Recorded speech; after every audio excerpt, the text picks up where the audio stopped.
My fart was the difference between life and death for my grandmother. My grandma Emma was always very affectionate with me. She loved me and my cousins very much, but for some reason, I always felt that I was the favorite. A peanut for you, an orange for you, and a giant cake for James.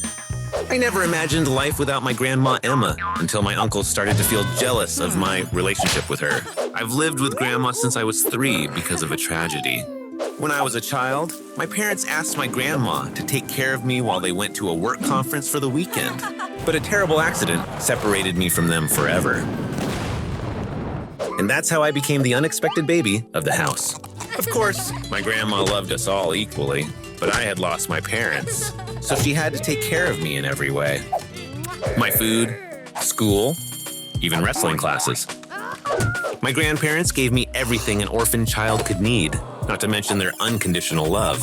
One day, after church, my grandfather went for his usual walk around the ranch. I used to accompany him all the time, but that day, my grandmother asked me to help with her garden. I'll be back before dinner. Goodbye, Grandpa. None of my uncles went with him. They said they didn't like that mediocre ranch life. Sorry, Dad. I neither have the time nor the desire to go get dirty. They didn't know what they were missing out on. I had a lot of fun with him. A fall from a horse is not the same after 60 years. My grandfather died that afternoon, alone, but he passed away doing what he loved most. My grandmother was devastated. With time, we became even closer. She taught me everything. I was ready to help her with all her projects. Painting the house, trimming the garden, collecting rent from the family properties. But what I enjoyed the most was being in the kitchen with her. She was the best cook in the world, and I was ready to learn all those recipes and continue with the family tradition. Grandma, where do you write down your recipes? Right. Cooking runs in my blood, just like my mom, your great-grandma Lola. Unfortunately, I don't remember what I ate for breakfast. So, little by little, I started to write down all the recipes. Some things turned out quite well, and that's what motivated me to keep learning. And there were times when not so much. You'll make your great-grandma Lola turn over in her grave. Little by little, I improved my culinary skills until I became a great cook. It looks delicious, son. Plus, I had to do it. Grandma, can you pass me the butter? After my grandfather's passing, my grandmother took over all his businesses, and she hardly had any time to cook. But there was one dish that just wouldn't be mastered. The legendary meatloaf that my great-grandma Lola had taught my grandma Emma. No matter how hard I tried, something always went wrong. Too salty, too spicy, too aesthetic. Well, it could be worse. I resigned myself to not making it anymore. Anyway, there were many other things that turned out amazing, and not because I say so myself.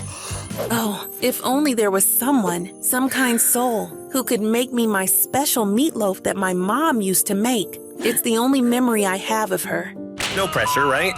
No one else in the family had learned to make the famous meatloaf, so when the time came, my grandma would take that recipe with her forever. But there was nothing to worry about. My grandma enjoyed a health that I could only wish for. Unlike me, with asthma, my bad knee, and my lactose intolerance. James, Grandma's in the hospital. What? It was a sudden cardiac arrest. They couldn't do anything. Arrangements were made to hold my grandma's funeral that same day. I felt like the world was crashing down on me. I didn't know what to do. Then I thought there was no better way to honor my grandma's life than by getting into the kitchen. Today's the freaking day. That meatloaf is coming out today, or I'll stop calling myself the grandson of Miss Emma Williams. And after hours of work, it was ready. But it was already late to give my speech at the wake, so I just had a small spoonful of the meatloaf and rushed out. And it wasn't until I was in the middle of my speech that my stomach started to protest. I don't know how, but this can't stay here. The main entrance is occupied. The guy is presenting the speech of his life. Well, let's send him through the back. No one will notice. Haha. I thought I would kill everyone with my flatulence, but the voice that broke the silence told me otherwise. Open the window. Someone is rotting. Grandma! Now I know how to keep my grandma with me forever.